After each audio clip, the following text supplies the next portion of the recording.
देखिए, सबसे पहले तो कांग्रेस पार्टी ने जिस प्रकार से महिला आरक्षण बिल को गिराया और जिस प्रकार से उसके हित में वोट ना देकर अपने असली महिला विरोधी चेहरे को सामने लाया, उसके बाद अगर कांग्रेस पार्टी इस प्रकार की बातें करती है तो कांग्रेस पार्टी पर मुझे हंसी आती है। इसलिए हंसी आती है कि आप पहले तो महिलाओं का इतना विरोध करते हैं, आपने इतना महत्वपूर्ण बिल नारी शक्ति वंदन अधिनियम को लेकर जिस प्रकार से चर्चा चल रही थी, जिस प्रकार से वोटिंग हुई, जिस प्रकार से कांग्रेस ने वोट ना देकर अपना महिला महिला विरोधी चेहरा उजागर किया, उसके बाद आप दूसरों पर आरोप प्रत्यारोप कर रहे हैं।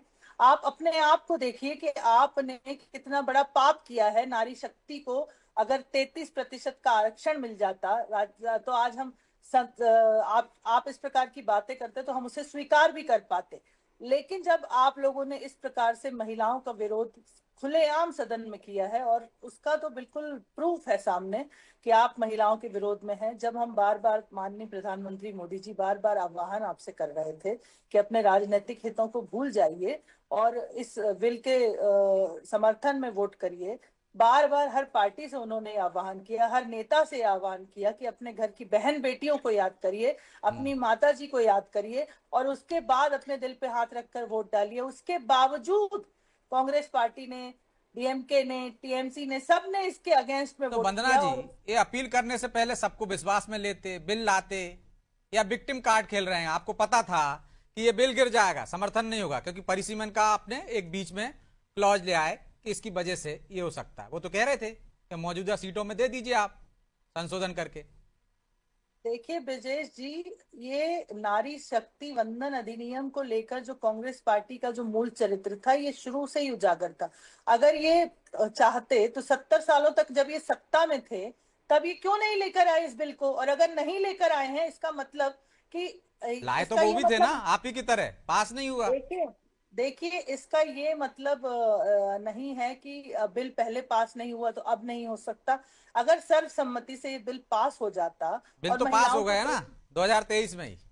जी बिल पास हो गया 2023 में। इस बिल को लेकर, लेकिन जो महिलाओं को आरक्षण को लेकर कांग्रेस पार्टी ने जिस प्रकार से परिसीमन का बहाना बनाया और कहा कि डीलिमिटेशन की वजह से हम लोगों ने वोट नहीं दिया है, ये दर्शाता है कि कांग्रेस पार्टी नहीं तो ये बहाना कांग्रेस बन ही गई कह है। रही थी ना और ये 2023 में, बहुत, क्या आप 2024 में ही दे दीजिए तत्काल।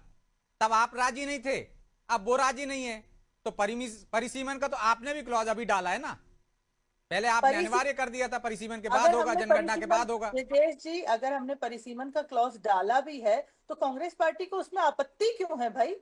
अगर परिसीमन, जनगणना, परिसीमन सब करा के अगर उसके बाद नारी शक्ति वंदन अधिनियम को हम लागू कर रहे हैं तो उसमें कांग्रेस पार्टी को क्या आपत्ति है? जैसा जो रूल है उसके हिसाब से हम कर रहे हैं। कांग्रेस पार्टी को तो इसमें इस प्रकार के मुद्दे में कम से कम अपना समर्थन देना चाहिए। कांग्रेस पार्टी हमेशा राजनीतिक हितों के बारे में क्यों सोचती है? अगर राजनीतिक हितों के बारे में नहीं सोचती होती तो राम मंदिर का विरोध क्यों किया, धारा 370 का विरोध क्यों किया, यूसीसी एनआरसी सब चीजों का, किस चीज का तो विरोध आपको इन्होंने राजनीतिक नहीं हित नहीं किया? नजर नहीं आ रहा है इसमें? इसमें आप लोग भी मुझे वही कर रहे साफ होंगे। साफ, देखिए मुझे इसमें साफ साफ कांग्रेस का जो महिला विरोधी चेहरा है वो हम्म। नजर आ रहा है और मुझे नहीं नजर आ रहा लेकिन है। मेरे अरे, मूल सवाल का जवाब नहीं आया बन्ना जी। आप अपना प्रश्न पुनः दोहराएं ब्रिजेश जी। कि वसुंधरा राजे सिंधिया हो या उमा भारती हो, उन जैसी इसमें ये लेडीज बताइए, आपको नहीं चाहिए?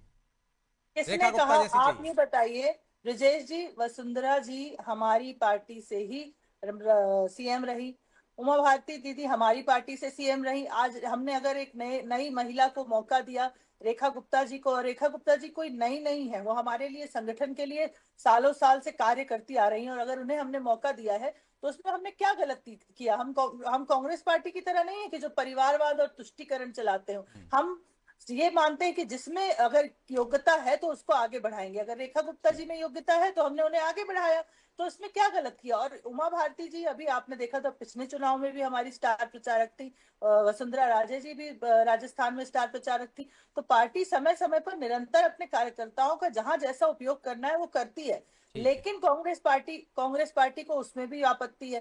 कांग्रेस पार्टी में जहां परिवारवाद चलता है, एक ही परिवार के लोगों को आगे बढ़ाया जाता है, वहां ये बर्दाश्त कैसे वो लोग करेंगे ठीक है। कि किसी नए व्यक्ति को भारतीय तो जनता पार्टी